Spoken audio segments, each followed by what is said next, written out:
রে রে রে, এ কি? আরে আরে পোটলা নিয়ে চললে কোথায়? বাজারে বুঝি? মরণ সেটাই এখনো বাকি আছে। হাড়কিপ্টে বুড়ো একটা জেনে বুঝে পচা আলু খাইয়ে মারতে চায়। কি যে বলো! আমি এই চললাম বাপের বাড়ি, অনেক শান্তি সেখানে। জীবনে তোমার কাছে আর আসবো না। আর যাওয়ার আগে সে কি, চলে যাচ্ছ? তুমি শুধু শুধু রাগ করছো। তা যাওয়ার আগে কি একটা বলছিলে না? আর যাওয়ার আগে রানীমার কাছে তোমার নামে নালিশ করে যাব। এই রে, আবার এর মধ্যে রানীমা এলো কোত্থেকে?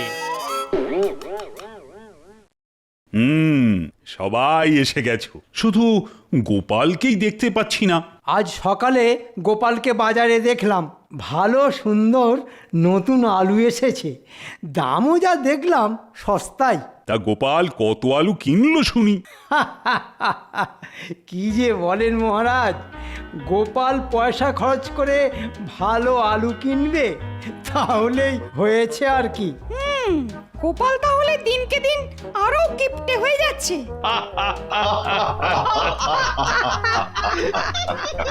কিপটে বলে কিপটে, ও বাজার থেকে পচা আলু আর কাঁচকলা কিনে খাবে, তাও নতুন আলু কিনবে না। সত্যি আমি ভাবছি গোপালের পরিবারের কথা। না মহারাজ, আমার পরিবার মানে গিন্নি খুব ভালোই আছে। এই যে গোপাল এসে গেছো, বাহ বাহ, বসো বসো। তা শুনলাম তুমি বাজার থেকে পচা আলু কিনে খাচ্ছ, এ কি তোমার অবস্থা? মহারাজ, আমার অবস্থা বেশ ভালোই মহারাজ। তাহলে তুমি বাজার থেকে পচা আলু কিনছো কেন, আর খাচ্ছই বা কেন? ওহে গোপাল, ওই পচা আলু খেও না। ওতে ওতে পেটে অজীর্ণ রোগ, মানে ওই আমাশা হয়। মহারাজ, আমি পচা আলু কিনেছি এটা সত্যি, আর আমি এটাও জানি যে এই কথা আপনার কানে ঠিক পৌঁছবে। বৈদ্য ঠিক বলেছে গোপাল, তোমার এভাবে পচা আলু কিন্তু আর খাওয়া যাবে না। আবার শুরু হয়েছে গোপালের হেয়ালি। এর দুটি কারণ আছে মহারাজ। একটি নয়, দুটি কারণ। যাই হোক, তুমি বলো আর আমরা শুনি তোমার জেনে বুঝে পচা আলু কেনার কারণ। বাজারে গিয়ে দেখি খুব অল্প সংখ্যায় নতুন আলু এসেছে, তা দেখে জিভে জল আসছে। মার্জনা করবেন মহারাজ, কিন্তু আমাকে গোপালের কথার মাঝে থামাতেই হলো। কেন সভাকবি, তোমার আবার কি হলো? আগে গোপালের বাজার যাওয়ার শুনে আমার মাথায় একটা কবিতা চলে এলো, তাই সেটি একটু আপনাদের শোনাতে চাই। তাই নাকি? বাহ বাহ, বেশ বেশ, গোপাল বলতে থাকুক আর সেই ফাঁকে ফাঁকে তুমি কবিতা বলতে থাকো। বাহ বাহ বাহ বাহ বাহ, তাহলে শোনা যাক। শুনুন তাহলে। গোলমেলে লোক সব বাজারেতে যায়, নতুন আলু তারা সব কিনে কিনে খায়। নতুন আলুর দাম বেশি, পচা আলু সস্তা, তাই দেখে একজন নিল কিনে এক বস্তা। বাহ বাহ, মুখ্য মুখ্য। বলো হে গোপাল, কি বলবে? বাহ, আমি সবে বলা শুরু করলাম আর এর মধ্যেই কবিতা লেখা হয়ে গেল। হ্যাঁ, হয়ে গেল। বেশ, আমি তাহলে আমার কারণগুলো বলি। হ্যাঁ হ্যাঁ, বলো বলো। মহারাজ, আমি বাজারে গিয়ে দেখলাম আমাদের মন্ত্রী মশাইও বাজারে এসেছে। আহা গোপাল, সেটা সবাই জানে, তুমি উল্টো পাল্টা না বকে সোজা কথাটা বলো। সোজা কথা হচ্ছে, আমাকে দেখেই আপনি সব নতুন আলু কিনে ফেললেন যাতে আমি না কিনতে পারি। দেখেছেন মহারাজ, গোপালের স্বভাব শুধু শুধু অন্যকে দোষারোপ করা ছাড়া আর কোনো কাজ নেই। তাই তো গোপাল, তুমি কেন ওকে দোষ দিচ্ছ? এখন আমার কেনা আলুর ওপরেও ওর নজর পড়েছে। বলি গোপাল, তোমার ওই অলক্ষণের নজরে আমার আবার অজীর্ণ রোগ না হয়। তর্ক যখন উঠলই মহারাজ, তখন এই নজর নিয়ে আমার ছোট্ট কবিতা বলতে পারলে সুখী হই। তুমি আবার লিখে ফেলেছ? বাহ বাহ, বেশ, শোনা শোনা। বলি এ বঙ্গ, দেখালে কত রঙ্গ তামাশা, পচা আলুর নজরে নতুন আলুর আমাশা। ছি ছি ছি ছি মহারাজ, আমাদের সভাকবির লেখার ভাষা দিনে দিনে দুর্বল হয়ে পড়ছে। আচ্ছা সভাকবি, নজর না আমাশা, কোনটা নিয়ে তুমি ঠিক কবিতাটা লিখেছো বলো তো? আজ্ঞে মহারাজ, দুটোই। কিন্তু মহারাজ, এই কবিতাটি তো ওকে লিখতে দেখলাম না এখানে। তাই কি? আমি ভাবলাম আমাদের কথার ফাঁকেই ও টুক করে লিখে ফেলেছে। মহারাজ মানে আমি এই কবিতা বাড়ি থেকেই লিখে এনেছি। তার মানে আপনি জানতেন যে এরকম কবিতা শোনাতে হতে পারে। আমাকে যে মন্ত্রীমশাই বললেন লিখে আনতে। দেখুন মহারাজ, আপনার মন্ত্রী ইচ্ছা করে বাজার থেকে সব নতুন আলু কিনে নিয়েছে, যাতে আমি পচা আলু কিনি আর আমার পেট খারাপ হয়। বটে। শয়তানটার গাঁটে গাঁটে শয়তানি বুদ্ধি। তা যাই হোক মহারাজ, এটা হলো আমার পচা আলু কেনার প্রথম কারণ। গোপাল, তুমি যা খুশি উল্টোপাল্টা বলবে আর আমি মেনে নেব, এটা হতে পারে না।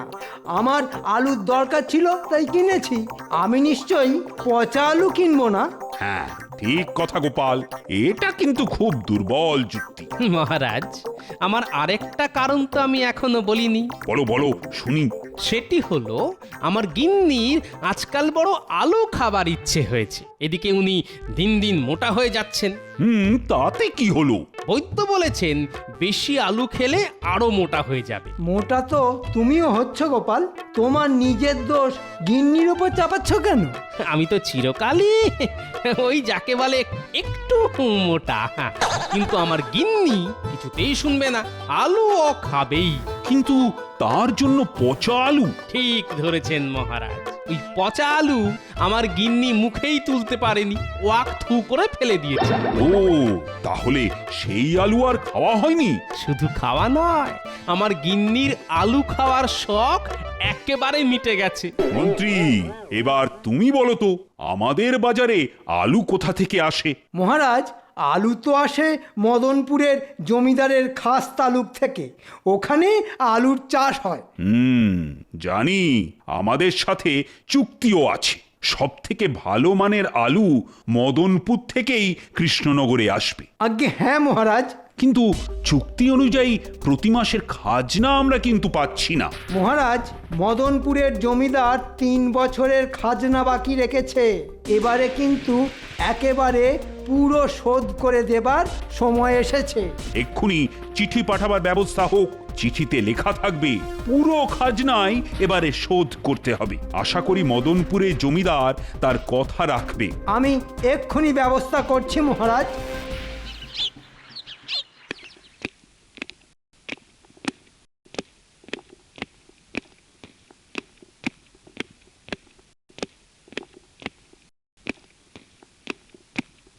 আমাকে ডেকেছেন মহারাজ? হ্যাঁ, ডেকেছি। ভাবলাম তোমার গিন্নি নেই, একা বাড়িতে কি করবে। ভালোই করেছেন মহারাজ, একা একা বাড়িতে একেবারেই সময় কাটে না, তাই ভাবছিলাম ওই মন্দিরে গিয়ে সাধন ভজন করে বাকি জীবনটা কাটিয়ে দিলে কিরকম হয়। খুব ভালো ভেবেছো গোপাল। আমিও মাঝে মধ্যে ভাবি, আমার গিন্নি মানে তোমাদের রানীমা যখন যুদ্ধ ঘোষণা করে তখন মন্দিরে গিয়ে বসে থাকি। সে কি মহারাজ, এ তো ভালো লক্ষণ নয়। আমরা সামান্য ছাপোষা মানুষ, আমাদের মাঝে মাঝে বিভাগী হতে ইচ্ছে করে, কিন্তু আপনি তো রাজা, মহারাজা। তা ঠিক। কিন্তু মহারাজ, আপনার এ ধরনের চিন্তা যদি শত্রুপক্ষের কানে যায়, তাহলে তারা আপনাকে দুর্বল ভেবে আক্রমণ করতে পারে, তাহলে তো রাজ্য রসাতলে যাবে মহারাজ। তা নয়, আরে অতটা ভাবার কোনো কারণ নেই গোপাল। তাছাড়া আমার মনের কথা তো মনেই থাকবে, কেউ তো আর জানতে যাচ্ছে না। আপনি মুখ ফসকে মন্ত্রীকে বলে ফেললেই হলো, বেটা সব সময় তককে তককে থাকে। না না গোপাল, এটা তোমার চিন্তার ভুল। আসলে তোমাদের দুজনের সম্পর্ক হলো সাপ আর নেউলের মতো। যাই বলুন মহারাজ, ওই বিভাগী হবার চিন্তা ভুলেও করবেন না।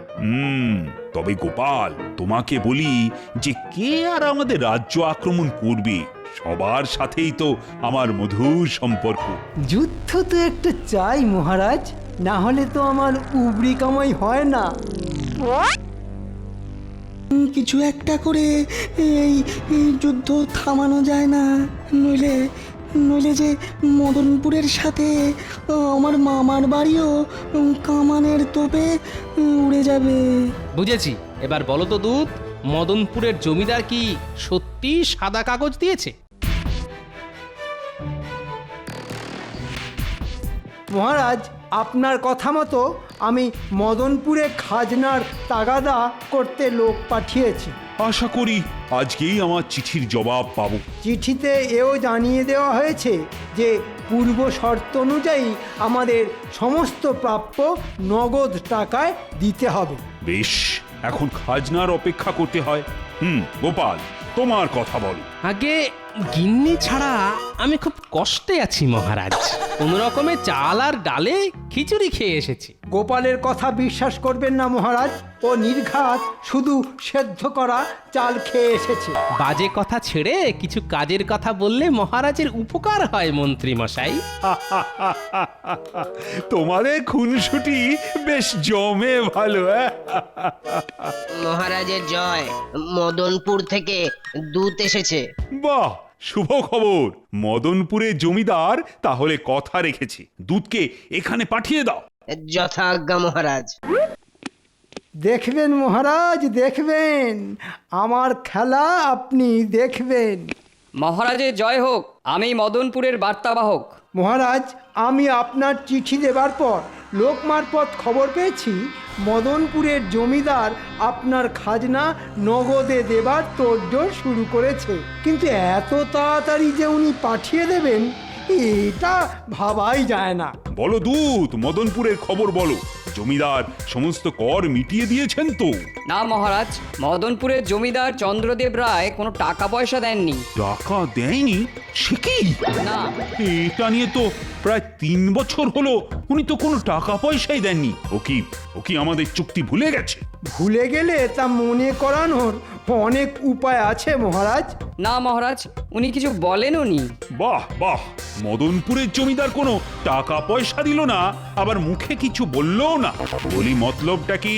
এ তো আপনার রীতিমতো অপমান মহারাজ। শয়তান মন্ত্রীটা মহারাজকে উস্কে দিচ্ছে। মন্ত্রী, তোমার লোক গিয়ে আমার পত্র দিয়েছিল তো? নির্ভুল মহারাজ। আর দেখুন, চন্দ্রদেব রায়ের যদি খাজনা দেবার বা কিছু বলার থাকতো তাহলে সে আমাদের দুধকেই তো খাজনার টাকা দিয়ে দিতে পারতো। তা সেসব কিছু না করে দুধ পাঠিয়ে ঢং দেখাচ্ছে। মহারাজ, জমিদার মশাই আপনার চিঠি বারবার পড়েছেন। তারপর উনি নিজের হাতে একটা চিঠি লিখে আমার হাতে দিলেন আপনার কাছে পৌঁছে দেওয়ার জন্যে। আবার ঢং দেখানো একটা চিঠি মহারাজকে পাঠানো হয়েছে।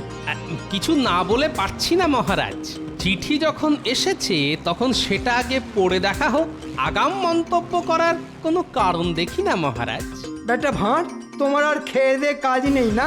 তোমাকে আগ বাড়িয়ে কথা কে বলতে বলেছে? হ্যাঁ, তোমরা চুপ করবে। যত এখন অকাজের কথা। চিঠিটাই আগে পড়া দরকার। যাই হোক দূত, শুনে একটু অবাক হলাম চন্দ্রদেব রায় চিঠি দিয়েছে। এখন দাও দেখি চিঠিখানা পড়ি।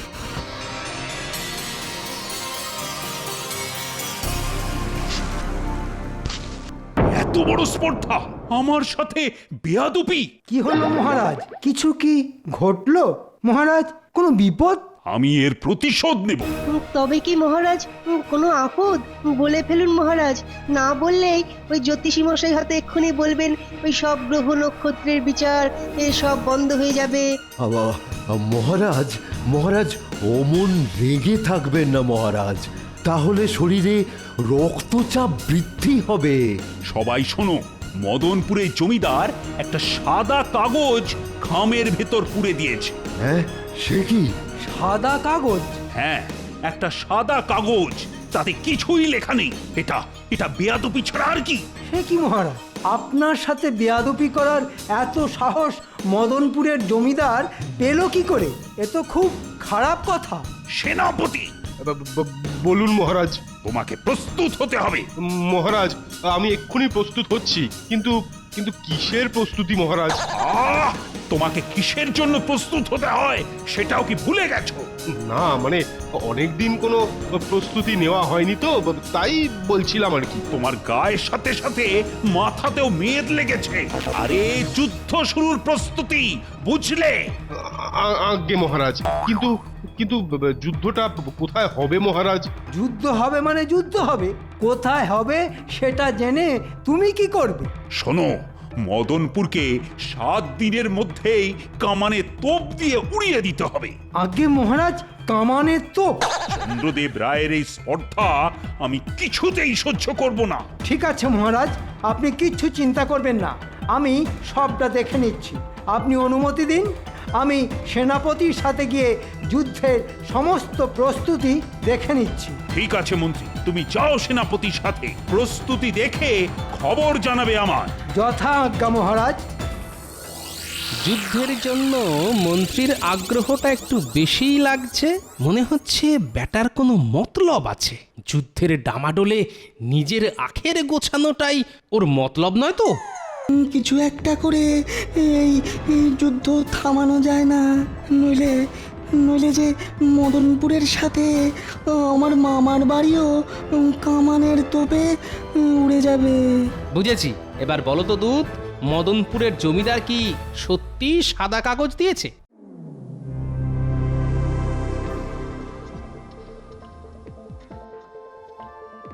ও ভাই শোনো শোনো। আপনি আমাকে কিছু বলছেন? কি ব্যাপার, আপনি এত হাঁপাচ্ছেন? তা পাবো না, কতটা পথ দৌড়ে এলাম তোমাকে ধরে তোমার সাথে 2-4টি কথা বলবো বলে। আর বলার কি আছে, আমার কপাল তো আমি বুঝতেই পাচ্ছি। এই খবর আমাদের জমিদার মশাইকে দিলে তিনি কি আর আমাকে আস্ত রাখবেন ভেবেছেন? আরে ভায়া, অত চিন্তার কিছু নেই, তুমি শুধু আমাকে বলো। কি বলবো? আপনার মতলব কি বলুন তো? আপনি কে? কি ব্যাপার বিজ্ঞানী, আমার সাথে তুমিও দৌড় লাগিয়েছিলে নাকি? আপনাকে চেনা চেনা ঠেকছে। ইনি হলেন আমাদের বিজ্ঞানী। আমি আপনাকে মদনপুরে দেখেছি।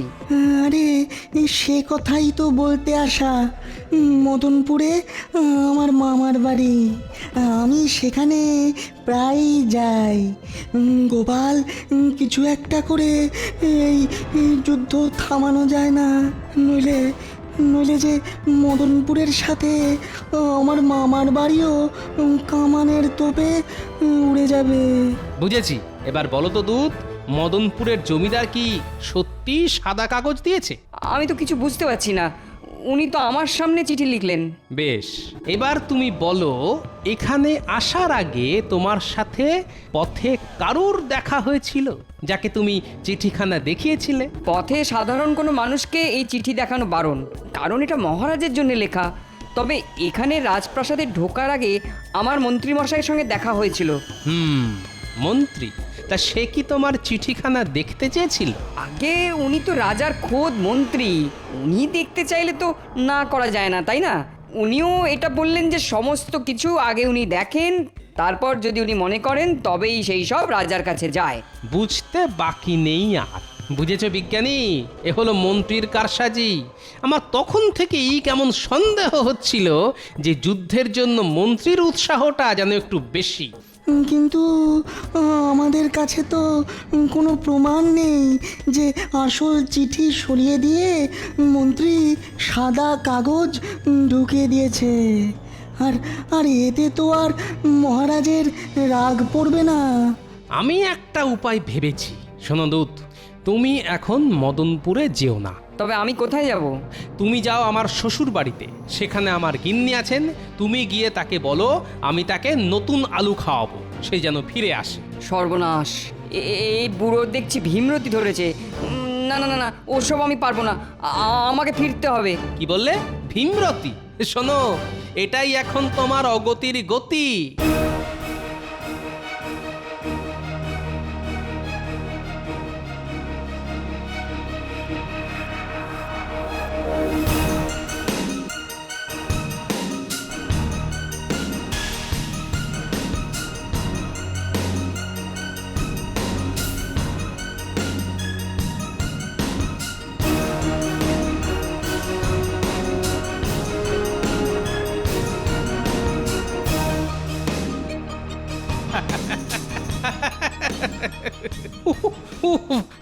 আমার কি হাসি পাচ্ছে। গোপাল, তোমার এই হাসির কারণ জানতে পারি? আজ বাদে কাল যুদ্ধ, একটা গুরুগম্ভীর আলোচনা হবে, সেখানে তুমি হাসছো। মহারাজ, দুটো কারণে আমার হাসি পাচ্ছে। আবার সেই দুটো কারণ শুনি তবে। গোপালের গিন্নি বাপের বাড়ি গেছে, সেই আনন্দে গোপাল মশগুলে। আমি কারণ জানতে চাই গোপাল। মহারাজ, ওই খামের মধ্যে ওই যে আপনাকে সাদা কাগজ দেওয়া হয়েছে, ওটা মদনপুরের জমিদারের কোনো চালাকি নয়, ওটা একটা সাংকেতিক চিঠি। সাংকেতিক চিঠি? সে কি কি বলছো কি গোপাল? ওই চিঠিটার একটা বিশেষ অর্থ আছে। তা কি সেই বিশেষ অর্থ শুনি?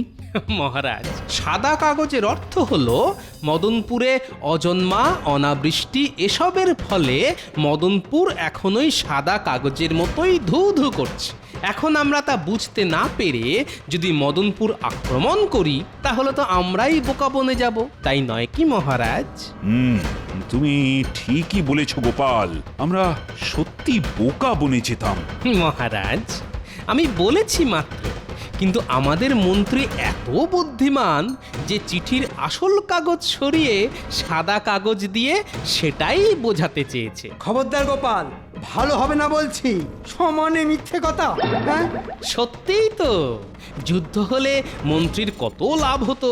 মদনপুরের সমস্ত আলু মন্ত্রীর গুদাম ঘরে থাকতো। তাও মহারাজ দেখুন, মন্ত্রী চাইছে না এই যুদ্ধ হোক, তাই তো সাদা কাগজ ভরে দিয়েছে। হতভাগা, যা খুশি তাই বলবি। আমি চাই এ যুদ্ধ হোক। না মানে মহারাজ, আমি এটা বলতে চাইনি। মন্ত্রী, যাও আসল চিঠিটা নিয়ে এসো। আজ্ঞে মহারাজ। আর শোনো, তোমার এই কারসাজির ছোট্ট একটা শাস্তি হবে। তুমি এক বস্তা নতুন আলু গোপালের বাড়ি পৌঁছে দেবে। আজ্ঞে মহারাজ। আমার বাড়ি নয়, আমার শ্বশুর বাড়ি। গিন্নি ওখানেই আছেন কি না? আমাকেও তো আবার গৃহযুদ্ধ থামাতে হবে। গোপাল, জবাব নেই তোমার।